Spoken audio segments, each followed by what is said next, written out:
Hi. Today I want to share a few words about a presentation I gave yesterday together with my colleague Tiago Battista that, to be honest, did 90% of the work.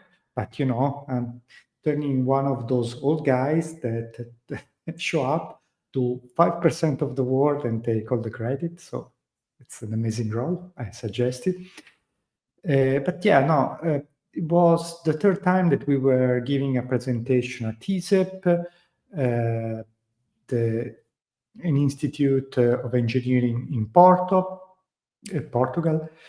And thanks to the professor Ana Maria Madureira for inviting me, and this year inviting me and Tiago. And this is the third time. The first two times I gave the presentation remotely. This time, given my colleague lives not so far from Porto, I gave an introduction remotely. Then he actually delivered the bulk of the presentation in person, and then we answer Q&A. But why I like to regularly make this intervention? Well, first of all, because it's an excuse to be in contact with someone from Porto. I love the city, been there many, many times, also thanks to my Erasmus friend Diogo, who introduced me to Francesini and Superboc. But no, I like to do that also because I remember how it was to be a student and to be extremely fascinated by some topics like parsing or building compilers. But I just couldn't see any connection between the theory behind that and any job opportunities. So I was under the impression that there was no possible connection that was available to me. And so that could be, a very abstract interest, something that doesn't lead to anything. My idea was that maybe you need to know parsing if you are going to work at Microsoft on some compiler they're going to release. But to me, concretely, I couldn't see how that could relate to my job.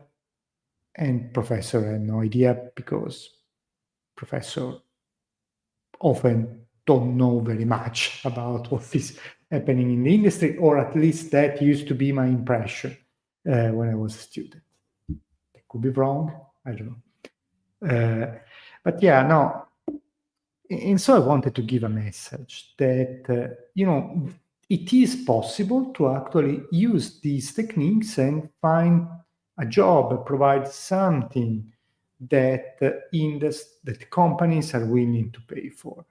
For example, one can design and implement domain-specific languages, and companies are willing to pay for that, while it's very, very hard to make a living designing your own general-purpose language. Or you can do things like designing editors for Visual Studio Code. Or you can write in parser and provide the author components for code processing. And finally, you can work on legacy modernization, so the automatic processing of code to translate it to another language. And I couldn't imagine these possibilities were there.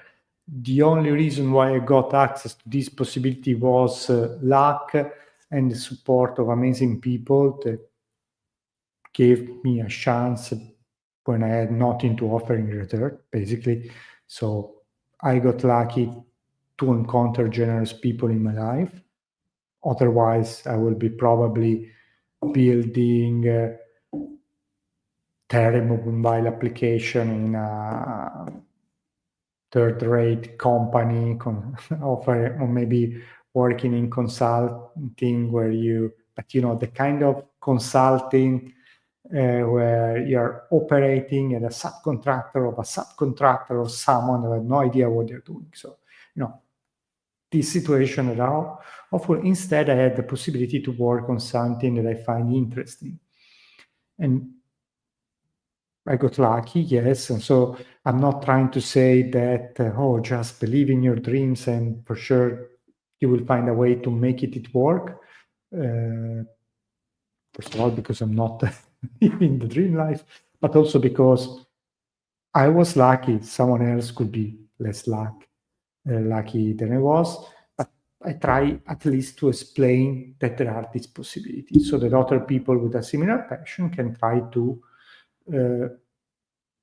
find a balance between what they are interested into and something that the market is willing to pay them for so that they can make a living out of it. And I think it's a challenge for everybody to find a way to find this conjunction between our passions and something that leads to an enjoyable professional life. And yeah, I think it's a it's an ongoing struggle for all of us.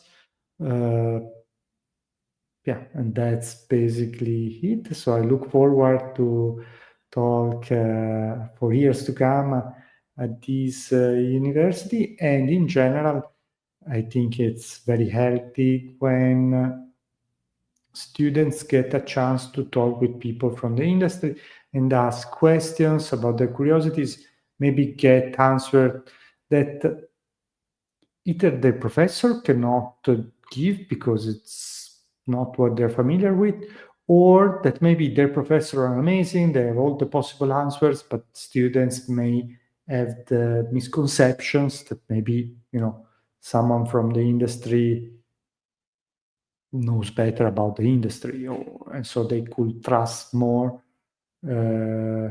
something said by a guy they don't know, but who is wearing a tie, instead of what the professor said. I don't know. I'm not saying should be the case, but I think somehow it is. So yeah, that was it. Thank you, and I hope to see you live the next time. Bye.